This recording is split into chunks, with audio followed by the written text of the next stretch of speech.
And the reason why I bring up the pregnancy and postpartum period as an example of me not carrying a whole lot of extra fat on my body is because that period of time in a person's life, in a woman's life, when you're pregnant, your body is literally programmed for fat storage.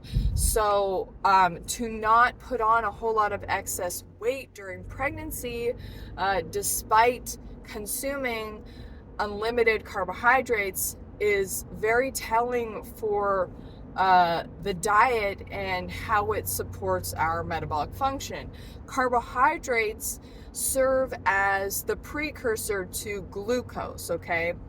That is our body and our cells' primary fuel source is glucose, okay?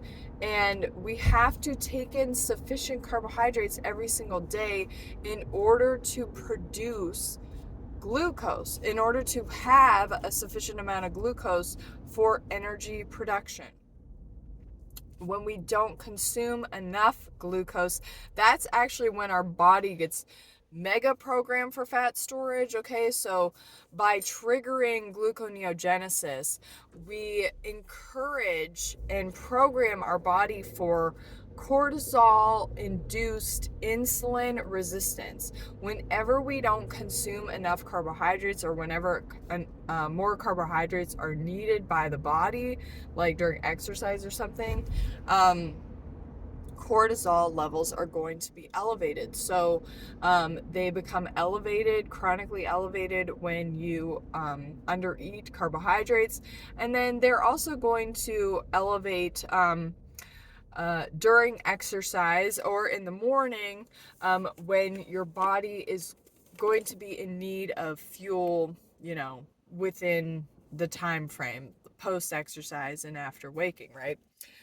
So it's important to make sure that you consume enough carbohydrates if you want to be your fittest, slimmest, leanest, healthiest self, because what they really are is just your energy, okay? And if you want to have the energy to get fitter, okay, to do the fitness required to raise your VO2 max, or to just not be a person who carries a lot of excess fat on your body, you want to eat more carbs. Because if you're not eating carbs, what are you eating? You're eating the fat. And the fat you eat becomes the fat you wear. Fat is called fat for a reason, okay? And the people who have higher fat diets, they're generally calorie restricting, and they're also laying that foundation for insulin resistance, like I talked about. Okay, that's it for this video.